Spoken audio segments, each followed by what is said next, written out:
Hi all. My name is Srilatha Rajamani, and my story is called Fuji or Bus. This was in October of last year, October second week. By then, I'd already been 4 weeks in Tokyo.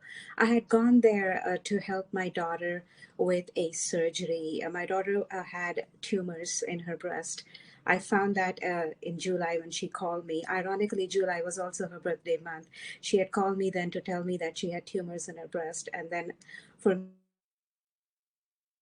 me that happened. So from that time in July through October, my life had been an entire like a series of like controlling everything I do, because when I controlled the small things, the big worry would be something that I didn't have to handle. So I basically focused on the paperwork, applying for a visa to go to Japan, because by then Japan had banned all international travelers, and then applying and then making sure that every action of mine was planned. The smallest action of mine had to follow a particular pattern, planning every single step so I would be healthy when I went there. And by doing that, I wanted to also it was just for me the entire thing of like the anguish of like knowing that I had already been worried about my parents who are living in India through this pandemic, and to worry about my daughter's mortality, it was just like it was unfair. I was worrying about my parents' mortality, and my daughter was supposed to worry about me, not the other way around. So focusing on the small steps, focusing on control helped, and that actually went through all my during my visit to Tokyo as well. I controlled my actions. I controlled and planned the paperwork, and I even went to the extent of controlling myself in the plane to not pee for the entire 14 hours of flight. So I would be so because going to a bathroom during a pandemic was scary, and I wanted to protect myself to be healthy for my daughter. So that was me for the entire preceding months. That was me through the month of October until 2 days before I left. My daughter by then had finished her surgery, and she was fine. It wasn't cancer. And so when that happened, it was almost like the feeling of being untethered. I felt free. I felt I could breathe again. But it was also like now, what do I do? What do I think about? And so my daughter, this was 2 days before I left, she suggested to me, Mom, why don't you do this? Why don't you just take a trip somewhere before you go back to New York? You've been so stressed. And my initial thought was, travel during a pandemic, that feels absolutely wrong. It shouldn't be happening. And I don't want to be that person who posts pictures of her pandemic travels. And honestly, if you can't post pictures when you travel, then is there any point to traveling? Which is sort of a bad joke I make sometimes to myself. But I was very reluctant to travel. But after she said that, the old temptation, the old desire started creeping onto me, because for me, Japan has always, and I've been to Japan many times before this, it had always been to try and see Mount Fuji, and I had never really succeeded in seeing. So all sort of like the story of Moby Dick, but in this case, Fuji was the dick. I had never seen her. All the different seasons I've been, all the different travel blogs I had consulted, faithfully following every instruction, and not once had she shown herself to me. So this time for me, there was a temptation. Yeah, maybe I could see her this time, but there was also this feeling of fatalism that, I probably won't. But in a way, it was just something to do. So on us, it's spontaneously like the day, a couple of days before leaving Tokyo for New York, I one morning, early morning, around 5 to 6 in the morning, I left. I took the early morning train to Lake Kawaguchi, which was the closest place from Tokyo, from where I had the chance to see Mount Fuji. I got off at Kawaguchi Station, and it was about 2.5 to 3 hours from Tokyo. I got off at the station and went to the tourist desk where they gave me a map around. There were 6 spots around the lake where they said I could see Mount Fuji potentially. Now that was like around 8:39 in the morning, beautiful clear day, and I was feeling fairly optimistic that I should be 6 spots. Maybe one should work, right? The odds were good that it should work. What they didn't tell me immediately, like at the station, but what I found when I went to the bus stop was, and all these spots were accessible by bus, by the way. So when I went to the bus stop, I found that because of the decrease in tourism, they were only running once every hour, and I'd already missed that hour's bus. So I looked at the map and I saw that the first stop was like, seemed to be at an easy walking distance. And the first stop was actually a mountain across from Mount Fuji. So I was like, I should be able to see this. I should be able to see this mountain from, Mount Fuji from here, and then I can go back to Tokyo. So I walked to the first spot, which is about 20 minutes away.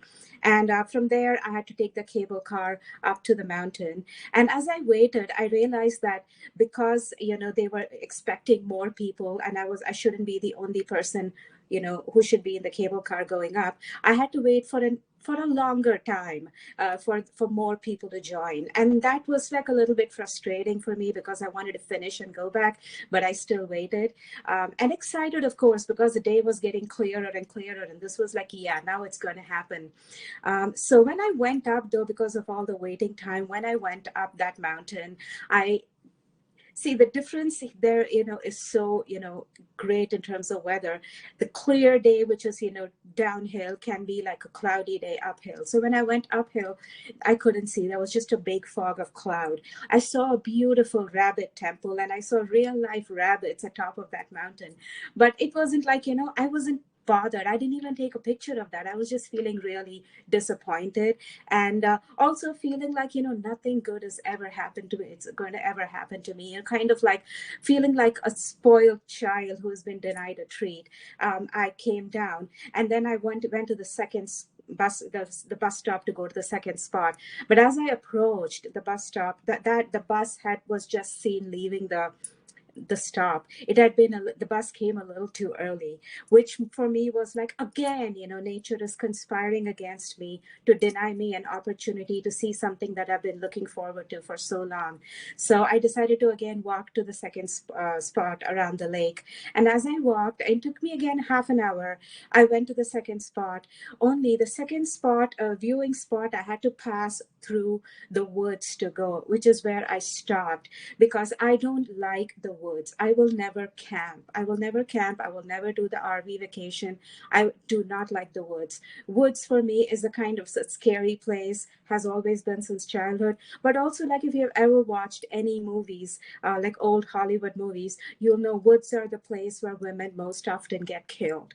And woods are the place where Indians probably get killed. And I am Indian woman. So no, I will not do the woods. So I then looked around, and there was a museum, a kimono museum. I thought, why don't I kill time, go to this museum? I went in, and to see stuff, and waiting because the next bus was going to come after an hour. So I went in. Only the museum was so beautiful. The kimonos were amazing. The history was great. I lost track of time, and when I came out, I had already missed the next bus. So by now I was like, all right, you know what, I'm just going to just walk and go to the last spot, because I'm probably not going to see the mountain, but at least I want to be able to go back. And by looking at the map, it didn't seem that far. I started walking, and see, that was the mistake. I'm so used to following the electronic map that I think in a way my brain had stopped comprehending that sometimes those tourist maps may not be up to scale, and that what shows as an easy distance on the map is not. Because I had been walking by then for over 2 hours, I hadn't seen human beings, I hadn't seen a bus, and I was pretty sure I was getting lost. So then my worry spiraled out of control, because after all the months of like being in control, by now I was basically like a person who was responding to everything with like increased amount of emotions. So my worry spiraled out of control, and I started thinking, what if I get lost? What if I don't make it to the last bus? What if I then miss the last train to Tokyo? What if I miss my plane back to New York? And then I'm in a violation of the visa, and like everything is like going through my head, and I'm just like sweating and walking on that beautiful clear day. But somehow over the hours, and this was about 3 to 4 hours later, I stopped feeling, I don't know when the change happened, when I started noticing the beauty around me, the serenity of the lake, the beautiful, like it was a clear fall day. I could see the red gates of the torii gates of the temples in the horizon. I could see flowering fields, birds. It was just beautiful. And somehow, the or maybe the exercise, the endorphins, I don't know what, but everything started like falling away, and I started feeling more and more like a sense of calm flooding through me. And I figured, it is a beautiful day. I'm just going to keep going. Maybe things will work out. And after several hours, it was about 4 in the evening when I reached the last spot. And I hadn't seen Fuji all along the way, but it somehow didn't matter because I had now walked around Lake Kawaguchi. And for me, that was like, wow, I have really done this. This is great. And so when I went there, the last spot was a rest stop. There was like a kind of a small lavender field, the lake, of course, beautiful clear clouds in the sky, very nice. And there was a kiosk selling like snacks and stuff. Now I went there and I had walked the entire day, so I deserved a treat. So I went in and I got myself an ice cream. And as I came out licking the ice cream, watching the lavender fields, the clouds, I had about half an hour to kill before the last bus was arriving. Suddenly I noticed an odd shape in the sky, which was familiar and still strange. As I looked at it, it just changed form, and there was the top of Mount Fuji. Now, it took me a few seconds to comprehend that's what I'm seeing. It was stark and cold and white in that blue sky and the blue lake, the blue sky, and then this white form up there. And for a moment I didn't know what it was, and then I realized what it was, and something happened in me, and I just started crying. Like, the I don't cry pretty, I cry ugly. So these were ugly tears falling through, wetting my mask, my nose running, falling through, wetting my mask, and I'm crying loud tears. And people around me are looking at me wondering what's happening. And I am shaking. And as I'm shaking, the ice cream cone falls down, which was a social faux pas in Japan anyway. And so I am looking, trying to clean the cone, but still, I'm like, look, my head is up there trying to do all the things down here. And as I'm doing that, I'm just pointing and saying, Mount Fuji, Mount Fuji. People around me are just staring at me, wondering what's going on. I think it was the next 30 minutes until I got to my bus was just me just like blubbering, taking pictures, feeling all the anguish of all those months like going out of me, and just crying a lot. And as I got into the bus, I could see Fuji was still there. I looked at Fuji through the bus window, and you know what? The entire time the bus was circling the area, the lake, to go back to the town, Fuji was everywhere. I hadn't seen this mountain for the entire day as I walked through that lake, but that evening she just came with me everywhere. She was through the lake. I saw her through the temples.